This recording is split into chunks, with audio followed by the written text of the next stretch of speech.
Guys ഇന്ന് നമ്മൾ ചെയ്യാൻ പോകുന്നത് സ്വിഫ്റ്റ് പെട്രോളിൻ്റെ AC വർക്കാട്ടോ. ഓക്കെ, ഇതിൻ്റെ ഓണറുടെ കംപ്ലയിൻറ്റ് എന്താണെന്ന് വെച്ച് കഴിഞ്ഞാൽ AC വർക്കാവുന്നില്ല എന്നുള്ളതാണ്. തീരെ വർക്കാവുന്നില്ല, തീരെ തണുപ്പില്ല എന്നുള്ളതാട്ടോ. ഓക്കെ, അപ്പോൾ നമ്മളിത് ചെക്ക് ചെയ്യുന്നുണ്ട്. നിങ്ങൾ സ്വിഫ്റ്റ് പെട്രോൾ ഉപയോഗിക്കുന്നവരാണ് നിങ്ങൾക്ക് ഏറ്റവും കൂടുതൽ യൂസ്ഫുൾ ആയിരിക്കും ഈ ഒരു വീഡിയോ. മാത്രമല്ല സ്വിഫ്റ്റ് പെട്രോൾ ഉപയോഗിക്കുന്നവർ പ്രത്യേകം ശ്രദ്ധ കൊടുക്കേണ്ട കാര്യങ്ങൾ വരെ നമ്മളിതിൽ പറയുന്നതായിരിക്കും. ഓക്കെ, അപ്പം നമ്മൾ നോക്കുന്ന സമയത്ത് ക്ലച്ച് എൻഗേജ് ആവുന്നില്ല കേട്ടോ. പക്ഷേ നമ്മുടെ റേഡിയേറ്ററിൻ്റെ ഫാന് ഓൺ ആവുന്നുണ്ട്. അതായത് നമ്മുടെ എൻജിൻ കമ്പ്യൂട്ടറിൽ നിന്ന് ഓൾറെഡി കമാൻഡ് പോകുന്നുണ്ട്. ഓക്കെ, നമ്മൾ സ്കാനർ കാര്യങ്ങളൊക്കെ വെച്ച് ഡീറ്റെയിൽ ആയിട്ട് ചെക്ക് ചെയ്യുന്നതിന് മുമ്പായിട്ട് നമുക്ക് മാനുവലി ഇതൊന്ന് ചെക്ക് ചെയ്ത് നോക്കാം. ഓക്കെ ഗൈസ്, അപ്പം നമുക്കിനി നോക്കേണ്ട കാര്യം എന്താണെന്ന് വെച്ച് കഴിഞ്ഞാൽ നമ്മുടെ ക്ലച്ചിലേക്ക് പവർ പാസ് ചെയ്യുന്നുണ്ടോ എന്നുള്ളതാട്ടോ. ഓക്കെ, ക്ലച്ച് ഷോർട്ടാണോ അങ്ങനെ വല്ല കുഴപ്പമൊക്കെ ഉണ്ടോ എന്നാണ്. പക്ഷേ നമുക്കിവിടെ കാണാൻ പറ്റും ക്ലച്ചിലേക്ക് ഓൾറെഡി പവർ പാസ് ചെയ്യുന്നുണ്ട്, പക്ഷേ ക്ലച്ച് എൻഗേജ് ആവുന്നില്ല. എന്തുകൊണ്ടായിരിക്കും റീസൺ? അപ്പോൾ നമുക്കിനി അതാണ് കണ്ടുപിടിക്കേണ്ടത്. ഓക്കെ, അപ്പോൾ ഇനി നമുക്ക് കൂടുതൽ സ്കാൻ ടൂൾ കാര്യങ്ങളൊന്നും കണക്ട് ചെയ്യേണ്ട ആവശ്യമുണ്ടെന്ന് എനിക്ക് തോന്നുന്നില്ല കേട്ടോ. ഓക്കെ, അപ്പോൾ നമ്മൾ ഇനി ഡയറക്റ്റായിട്ട് ചെയ്യാൻ പോകുന്ന കാര്യം എന്ന് വെച്ചാൽ നമുക്കിതിൻ്റെ കംപ്രസർ അഴിച്ചെടുക്കണം പുറത്തേക്ക്. കംപ്രസർ അഴിച്ചെടുത്ത് ചെക്ക് ചെയ്യണം കേട്ടോ. ഓക്കെ, അവിടെ വെച്ച് നോക്കിക്കഴിഞ്ഞാൽ നമുക്കൊന്നും മനസ്സിലാവില്ല. അതുപോലെ തന്നെ ഞാനിപ്പോൾ ചെക്ക് ചെയ്യുന്ന സമയത്ത് എൻ്റെ കയ്യിൽ ഓയിൽ വീണിട്ടുണ്ട്. കാരണം ഈ ഒരു ഏരിയയിൽ ഒരിക്കലും തന്നെ എൻജിൻ ഓയിൽ വരാൻ പാടില്ല കേട്ടോ. ഓക്കെ, നിങ്ങൾക്ക് കാണാൻ പറ്റും എൻജിൻ ഓയിൽ കയ്യിൽ വരുന്നുണ്ട്. ഓക്കെ, നിങ്ങൾ പ്രത്യേകം ശ്രദ്ധിക്കേണ്ട കാര്യം എന്താണെന്ന് വെച്ച് കഴിഞ്ഞാൽ നമ്മൾ ഈ ഒരു ക്ലച്ച് ഫെയിലിയറും ഈ ഓയിൽ ലീക്കും തമ്മിൽ ബന്ധമുണ്ടോ എന്ന് നമുക്ക് നോക്കണം. കാരണം അത് വളരെ ഇമ്പോർട്ടൻ്റ് ആട്ടോ. അപ്പം ഞാൻ ഈ കംപ്രസർ അഴിച്ചെടുത്തു. കംപ്രസർ അഴിച്ചെടുത്ത സമയത്ത് പുറത്തായിട്ട് നല്ല രീതിയിൽ ഓയിലുണ്ട് കേട്ടോ. ഓക്കെ, ഓയിൽ നല്ല രീതിയിൽ കാണാൻ വേണ്ടി പറ്റും. ഇത് കംപ്രസറിൻ്റെ ഓയിലാണോ എന്ന് നമുക്ക് നോക്കണം. പക്ഷേ നമ്മൾക്ക് ഇതിൻ്റെ അകത്തേക്ക് അഴിച്ച് നോക്കുമ്പോൾ കൂടുതൽ കാര്യങ്ങൾ മനസ്സിലാക്കാൻ വേണ്ടി പറ്റും കേട്ടോ. ഓക്കെ, അപ്പം ഈ ഒരു ക്ലച്ച് ഓൾറെഡി ഫെയിലിയറാണ്. നല്ല രീതിയിൽ തേയ്മാനം സംഭവിച്ചിട്ടുണ്ട്. അപ്പോൾ ഇതിൻ്റെ കാരണം എന്താണെന്ന് വെച്ച് കഴിഞ്ഞാൽ ഇതിൻ്റെ ക്ലച്ചിൻ്റെ മുകളിലേക്ക് ഓയിൽ ഉറ്റി വീഴുന്നുണ്ട്. അതായത് നമ്മൾ വാഹനം സ്റ്റോപ്പ് ചെയ്ത് കഴിഞ്ഞാൽ ഇതിൻ്റെ മേലേക്ക് ഓയിൽ ഉറ്റിക്കൊണ്ടേയിരിക്കും. അങ്ങനെ നമ്മൾ വീണ്ടും സ്റ്റാർട്ട് ചെയ്യും. അങ്ങനെ സൈക്കിളായിട്ട് അതങ്ങനെ കാലക്രമേണ സംഭവിച്ച് ഫെയിലായി പോയതാട്ടോ. ഓക്കെ, അപ്പോൾ നമ്മളിനി ചെയ്യുന്നത് എന്താ വെച്ചാൽ ഇതിൻ്റെ കംപ്രസറിൻ്റെ പുള്ളി നമുക്ക് റിമൂവ് ചെയ്തെടുക്കണം. പുള്ളി റിമൂവ് ചെയ്തെടുത്ത ശേഷം അകത്ത് എന്തൊക്കെ സംഭവിച്ചിട്ടുണ്ടെന്ന് നമുക്ക് നോക്കാം കേട്ടോ. ഓക്കെ, അപ്പം നമ്മൾ പുള്ളി അഴിച്ചെടുക്കുന്ന പ്രോസസ്സാണ് കാണിക്കുന്നത്. ആദ്യം തന്നെ നമുക്ക് ടോപ്പ് സൈഡിൽ വരുന്ന എലങ്കി ബോൾട്ട് നമ്മൾ റിമൂവ് ചെയ്തു. അതിനുശേഷം നമ്മൾ ടോപ്പ് സൈഡ് റിമൂവ് ചെയ്തു. ഓക്കെ, ഇതാണ് നമ്മുടെ ക്ലച്ചിൻ്റെ ടോപ്പ് സൈഡ്. ഇനി നമുക്കിതിൻ്റെ പുള്ളി അഴിച്ചെടുക്കണം. ഇതെല്ലാം സ്നാപ്പ് റിംഗ് ആണ്, സർക്കിളിപ്പ് എന്നൊക്കെ പറയും. ഓക്കെ, അത് നമ്മൾ അഴിച്ചെടുത്ത ശേഷം നമുക്കിതൊന്ന് ചെക്ക് ചെയ്യാം. ഇതുപോലെ ഓയിൽ വീണ് കഴിഞ്ഞ് ഫെയിലാവുന്ന ക്ലച്ചുകൾ വളരെ റെയറാണ് കേട്ടോ. ഓക്കെ, കാരണം മറ്റു വാഹനങ്ങളിലൊന്നും തന്നെ ഈ ഒരു ഏരിയയിലേക്ക് ഓയിൽ വീഴാനുള്ള ചാൻസ് വളരെ കുറവായിരിക്കും.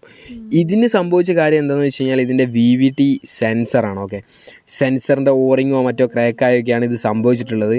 അപ്പോൾ നമുക്കിതിനെക്കുറിച്ച് കൂടുതൽ ചെക്ക് ചെയ്യാം. കാരണം ആ ഒരു ഓയിൽ ലീക്ക് നമ്മൾ പൂർണ്ണമായിട്ടും സ്റ്റോപ്പ് ചെയ്തില്ല എന്നുണ്ടെങ്കിൽ ഈ ഒരു പ്രശ്നം വീണ്ടും വീണ്ടും റിപ്പീറ്റ് ചെയ്തുകൊണ്ടിരിക്കും.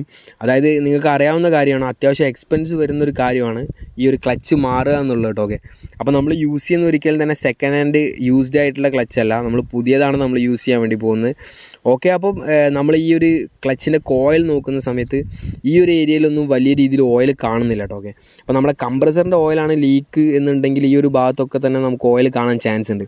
അപ്പോൾ നമുക്ക് ഏകദേശം ഉറപ്പിക്കാം ഇത് ടോപ്പ് സൈഡിൽ നിന്ന് തന്നെയുള്ള ലീക്കാണെന്നല്ലോ കേട്ടോ. നിങ്ങൾക്ക് കാണാം ഇവിടെ ഓൾറെഡി നമ്മുടെ VVT സെൻസറിന് മുമ്പ് ചെയ്ത ആരോ ഇതിന് ബോണ്ട് കാര്യങ്ങളൊക്കെ കൊടുത്തിട്ടുണ്ട്. പക്ഷേ അതുകൊണ്ടൊന്നും ആ ലീക്ക് അവിടെ സ്റ്റോപ്പായിട്ടില്ല കേട്ടോ. ഓക്കെ, അപ്പോൾ നമ്മളിനി ചെയ്യാൻ പോകുന്നത് എന്താണെന്ന് വെച്ച് കഴിഞ്ഞാൽ ഇത് ഫുള്ളായിട്ട് നമുക്ക് പുറത്തേക്ക് റിമൂവ് ചെയ്തെടുത്തേ പറ്റുള്ളൂ. റിമൂവ് ചെയ്തെടുത്ത ശേഷം ഇതിൻ്റെ നമ്മൾ ചെക്ക് ചെയ്യേണ്ട പാർട്ടെന്ന് പറഞ്ഞാൽ ഓറിംഗ് ആണ്.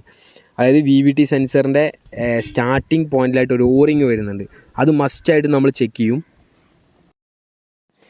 ചില സമയങ്ങളിലൊക്കെ നമ്മൾ പ്രതീക്ഷിക്കുന്നതിലും കൂടുതലായിരിക്കും കേട്ടോ നമുക്ക് വർക്ക് വരിക. അതായത് നമ്മൾ പെട്ടെന്ന് തീർക്കാമെന്ന് പ്രതീക്ഷിക്കുന്ന ഒരു വർക്കായിരിക്കും, പക്ഷേ അത് പല പ്രശ്നങ്ങളും കൊണ്ട് ചിലപ്പോൾ നീണ്ടു പോകാനൊക്കെ ചാൻസ് ഉണ്ട്. ഓക്കെ, അപ്പോൾ നമ്മൾ ഈ ഒരു VVT സെൻസർ റിമൂവ് ചെയ്തെടുത്തു. ഇത് റിമൂവ് ചെയ്യണമെങ്കിൽ നല്ല പാടുണ്ട്. അതായത് നമ്മുടെ മൗണ്ട്, എൻജിൻ മൗണ്ട് കാര്യങ്ങളെല്ലാം തന്നെ അഴിച്ചെടുക്കണം. എൻ്റെ കയ്യിൽ കിടക്കുന്ന ഓയിലൊക്കെ കാണാൻ പറ്റും. കുറച്ച് ലേറ്റ് ആയിട്ടുണ്ട് ഓയിൽ ചേഞ്ച് ചെയ്തിട്ട്. നമുക്ക് എന്തായാലും ഇതിൻ്റെ ഓണർ എടുത്ത് പറയാം. ഓക്കെ ഗൈസ്, അപ്പോൾ ഈ ഒരു ഓറിങ് നിങ്ങൾക്ക് കാണാം. ഓറിങ് എന്ന് പറഞ്ഞാൽ ക്രാക്ക് ആയിട്ടുണ്ട് ഞാൻ അഴിച്ചെടുത്ത സമയത്ത്. അതായത് നല്ല ഓറിങ് ആണെങ്കിൽ ഒരിക്കലും തന്നെ ക്രാക്ക് ആവില്ല. ഇത് കാലക്രമേണ അവിടെ കിടന്ന് ഹീറ്റ് ഒക്കെ അടിച്ചടിച്ച് ഹീറ്റ് സംഭവിച്ചിട്ട് ഹാർഡായി പോയതാണ്. അപ്പോൾ നമ്മൾ ഇനി മാറുന്ന പാർട്സുകളൊക്കെ നിങ്ങളൊന്ന് കാണിച്ചു തരാം കേട്ടോ. ഓക്കെ, ഇത് നമ്മുടെ പുതിയ ക്യാബിൻ ഫിൽറ്ററാണ്. പഴയ ഫിൽറ്റർ ഫുള്ളി ബ്ലോക്കാണ്. ഇതിനി ക്ലീൻ ചെയ്യുന്നതിൽ വലിയ അർത്ഥമില്ല. അതുപോലെ തന്നെ ഇത് നമ്മുടെ ബെൽറ്റാണ് കംപ്രസറിൻ്റെ ബെൽറ്റ് ക്രാക്കാണ് കേട്ടോ. ഓക്കെ, ഞാനത് പിടിക്കുന്ന സമയത്ത് തന്നെ നല്ല രീതിയിൽ ഓയിലൊക്കെ നമ്മുടെ കയ്യിലേക്ക് വരുന്നുണ്ട്. അതായത് ഓയിൽ വീണ് അത് ബെൽറ്റിൻ്റെ ലൈഫ് തീർന്നിട്ടുണ്ട്. അപ്പോൾ നമ്മൾ അതുകൊണ്ട് തന്നെ പുതിയ ബെൽറ്റ് നമ്മൾ ഫിക്സ് ചെയ്യുന്നുണ്ട്. അതുപോലെ തന്നെ ഈ കാറിൽ നമ്മൾ പ്രതീക്ഷിക്കാത്ത വേറൊരു പ്രശ്നം കൂടെ ഉണ്ടായിരുന്നു. അതായത് നമ്മൾ ഒരു വിഷ്വൽ ഇൻസ്പെക്ഷനിൽ കിട്ടുന്ന പ്രശ്നങ്ങളാണ് നമ്മൾ ക്ലിയർ ചെയ്യുന്നത് കേട്ടോ. ഓക്കെ, അപ്പം ക്ലച്ച് നിങ്ങളെ കാണിച്ചു തരാം. ഇതാണ് നമ്മുടെ പുതിയ ക്ലച്ച്. നിങ്ങൾക്ക് കാണാൻ പറ്റും ചെറിയ വ്യത്യാസമൊക്കെ ഉണ്ട്. സെയിം ടു സെയിം പാർട്ട് നമുക്ക് കിട്ടിയിട്ടില്ല. അന്വേഷിച്ചപ്പം ആ ഒരു സെയിം പാർട്ട് വരുന്നില്ല എന്നാട്ടോ പറഞ്ഞത്. ഓക്കെ, കംപ്രസർ ഫുള്ളായിട്ടേ കിട്ടുള്ളൂ. അപ്പം ഇതിൻ്റെ അകത്ത് വരുന്ന കോയിൽ, അതായത് ഫുൾ സെറ്റായിട്ടാണ് നമ്മൾ മേടിച്ചിട്ടുള്ളത് കേട്ടോ. ഓക്കെ, അപ്പോൾ ഇത് കുഴപ്പമൊന്നുമില്ല, നമുക്കിത് സെറ്റ് ചെയ്യാം. പക്ഷേ എന്തായാലും ഇത് കുറച്ച് സമയം എടുക്കും കേട്ടോ. കാരണം ഇത് ആഫ്റ്റർ മാർക്കറ്റ് ആയതുകൊണ്ട് നമുക്ക് അതിലേക്ക് സൂട്ടാക്കേണ്ട ഒരു ടൈം എന്തായാലും എടുക്കും. ഓക്കെ, അപ്പം ഞാൻ നിങ്ങളെ കാണിക്കാൻ പോകുന്ന കാര്യം എന്ന് വെച്ചാൽ ഈ ഒരു സൈഡിലേക്ക് ചെളി അടിച്ച് കയറിയത് കാണാൻ വേണ്ടി പറ്റും. ഈ സൈഡിലാണ് കാറിൻ്റെ എഞ്ചിൻ കമ്പ്യൂട്ടർ എല്ലാം തന്നെ വരുന്നത് കേട്ടോ. ഓക്കെ, അപ്പോൾ ഇത് വീണ്ടും റിപ്പീറ്റ് ചെയ്തുകൊണ്ടിരുന്നാൽ എഞ്ചിൻ കമ്പ്യൂട്ടർ എല്ലാം റീപ്ലേസ് ചെയ്യേണ്ടി വരും. ഇതിൻ്റെ ഓണർക്ക് വലിയ ഒരു സാമ്പത്തിക ചിലവ് എന്തായാലും വരും. അപ്പോൾ നമ്മൾ ചെയ്യുന്ന കാര്യം എന്ന് വെച്ചാൽ ഇതിൻ്റെ ഫെൻഡർ ലൈനിങ് നമ്മൾ റീപ്ലേസ് ചെയ്യുന്നുണ്ട്. ഫെൻഡർ ലൈനിങ് മിസ്സിങ് ആയതുകൊണ്ടാണ് ഈ ഒരു ചെളി അടിച്ച് കയറുന്നത് കേട്ടോ. ഓക്കെ, നമ്മൾ മാരുതിയുടെ ജെനുവിനാണ് മേടിച്ചിട്ടുള്ളത്. ഓക്കെ, നിങ്ങൾ ഈ ഒരു ഫെൻഡർ ലൈനിങ് ഒക്കെ മേടിക്കുമ്പോൾ ഒരിക്കലും ആഫ്റ്റർ മാർക്കറ്റ് മേടിക്കരുത്, ജെനുവിൻ മേടിച്ചാൽ മതി. നിങ്ങൾക്ക് ഒരുപാട് സമയമൊക്കെ വേസ്റ്റ് ആവും ഫിറ്റ് ആവുന്ന സമയത്ത്. ഓക്കെ, അപ്പോൾ ഗൈസ് നമ്മൾ കംപ്രസർ ഫുൾ ഏകദേശം വർക്ക് ഫിനിഷ് ചെയ്തിട്ടുണ്ട്. ഇനി ഒരു ബോൾട്ട് കൂടെ സെറ്റ് ചെയ്യാനുള്ളൂ. അതിന് മുമ്പായിട്ട് നമുക്ക് ഇതിൻ്റെ വർക്കിംഗ് ഒന്ന് ചെക്ക് ചെയ്യാം. ഓക്കെ, ഇത് കറക്റ്റായിട്ട് എൻഗേജ് ആവുന്നുണ്ടോ നോക്കാം. അല്ലെങ്കിൽ നമ്മൾ കാറിൽ ഫിറ്റ് ചെയ്ത് കഴിഞ്ഞ് വീണ്ടും അയച്ചെടുക്കേണ്ടി വരും. അപ്പോൾ നമുക്ക് പുറത്തുനിന്ന് തന്നെ ചെക്ക് ചെയ്യാം. ഓക്കെ, ഈ കാറിൻ്റെ തന്നെ സെയിം ബാറ്ററി ആയിട്ടാണ് നമ്മൾ യൂസ് ചെയ്യുന്നത്. നിങ്ങൾക്ക് കാണാൻ വേണ്ടി പറ്റൂട്ടോ, അത് ക്ലച്ച് എൻഗേജ് ആവുന്ന അവിടെ. അപ്പോൾ ഇതിൻ്റെ വർക്കിംഗ് ഏകദേശം ഓക്കെയാണെന്ന് നമുക്ക് ഉറപ്പായി. ഓക്കെ, വീണ്ടും നമ്മൾ ചെക്ക് ചെയ്യുക. എന്തെങ്കിലും പ്രോബ്ലംസോ കാര്യങ്ങളൊക്കെ ഉണ്ടെങ്കിൽ നമുക്ക് അപ്പം തന്നെ ഈ ക്ലച്ച് റീപ്ലേസ് ചെയ്യണം. കാരണം ഇതിൻ്റെ മാഗ്നറ്റിനൊക്കെ എന്തെങ്കിലും പ്രശ്നം ഉണ്ടെങ്കിൽ നമ്മളത് മാറ്റിയേ പറ്റുള്ളൂ. കാരണം ഇല്ലെങ്കിൽ വീണ്ടും നമുക്ക് പണി കിട്ടും. ഓക്കെ, അപ്പോൾ ഈ ഒരു ക്ലച്ചിൻ്റെ കാര്യം ഏകദേശം ഓക്കെയാണ്. പിന്നെ അതുപോലെ തന്നെ നമ്മളെ ഈ ഒരു സിറ്റുവേഷനിലേക്ക് എത്തിച്ച നമ്മുടെ ഈ ഒരു VVT സെൻസർ നമ്മൾ ക്ലീൻ ചെയ്യുന്നുണ്ട്. അപ്പോൾ നമ്മൾ പ്രോപ്പറായിട്ട് ക്ലീൻ ചെയ്ത ശേഷം ഇതിൻ്റെ ഓറിങ് നമ്മൾ റീപ്ലേസ് ചെയ്യുന്നുണ്ട് കേട്ടോ. ഓക്കെ, നമുക്ക് ബ്ലാക്ക് കളറിലുള്ള സെയിം ഓറിങ് കിട്ടിയില്ല കേട്ടോ, യെല്ലോ ആണ് കിട്ടിയത്. No problem. അപ്പോൾ നമ്മൾ യെല്ലോ ഫിക്സ് ചെയ്യുന്നുണ്ട്. അപ്പോൾ അത് ഫിക്സ് ചെയ്യുന്ന ടൈമിൽ നമ്മൾ കുറച്ച് ബോണ്ട് എന്തായാലും നമ്മൾ ആഡ് ചെയ്ത് കൊടുക്കുന്നുണ്ട് ആ ഒരു ഏരിയയിൽ കേട്ടോ. കാരണം ഇതൊന്നും നമ്മളെപ്പോഴും അഴിക്കുന്ന സാധനമല്ല. അതുകൊണ്ട് തന്നെ നമ്മളൊരു സേഫ്റ്റിക്ക് വേണ്ടി കുറച്ച് ബോണ്ട് കൊടുക്കുന്നുണ്ട്. കാരണം വീണ്ടും അഴിക്കേണ്ട വന്നു കഴിഞ്ഞാൽ നമ്മളിതിൻ്റെ മൗണ്ട് കാര്യങ്ങളെല്ലാം അഴിച്ചിട്ട് നമുക്ക് ഒരുപാട് സമയം വരും. ഓക്കെ ഗൈസ്, അപ്പോൾ എല്ലാവരും വെയിറ്റ് ചെയ്തിരിക്കും കേട്ടോ. ഓക്കെ, നമ്മൾ ഇത്രയും കഷ്ടപ്പെട്ടിട്ട് നമുക്ക് റിസൾട്ട് കിട്ടുന്നുണ്ടോ എന്ന് കൂടെ നമുക്ക് നോക്കണം.